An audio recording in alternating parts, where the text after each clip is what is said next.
When can we expect Vladimir Putin and Donald Trump to meet? Well, judging by this report in today's Kommersant newspaper, a summit is not imminent. Reporter Andrei Kolesnikov gives an interesting account here of President Putin's meeting with the Prime Minister of Myanmar, Min Aung Hlaing. Just before it started, the reporter asked an unnamed but apparently high-level Russian official when exactly a US-Russia meeting might happen. The response was, with Trump in Riyadh, no. There's not even a rough outline of when we'll go. We still have no idea. The reporter writes, it seemed there was no certainty that such a meeting would happen at all. Later, the same person conceded that everything is heading towards there being a meeting, but definitely not in the near future. Komsomolskaya Pravda has this photo from the Russia-Myanmar talks. No wonder Vladimir Putin is smiling. The paper reports that the visiting Prime Minister said his country fully supports the special military operation. I am sure victory will be yours.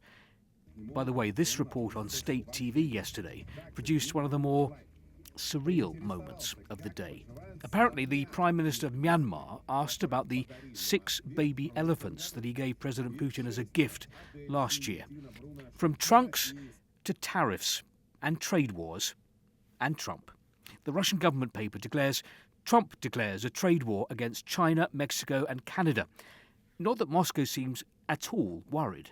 Trade wars, whatever their cause and length, do not normally bode well for the global economy. However, third countries often benefit from tariff rows, and Russia could be the beneficiary of this new trade war. How exactly? Chinese exporters may give a higher priority to the Russian market, which may lower prices and simplify payments for imports. What's more, instead of economic pressure on Russia, as Komsomolskaya Pravda points out, in America they're now talking about removing some anti-Russian sanctions. Niezavисимая Gazeta today says this about America and Ukraine.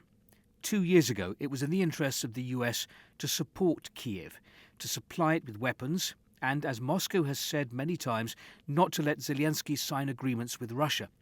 Under Trump, Washington doesn't want to spend money on a far-off conflict and wants to do business with Moscow, seeing profit in that.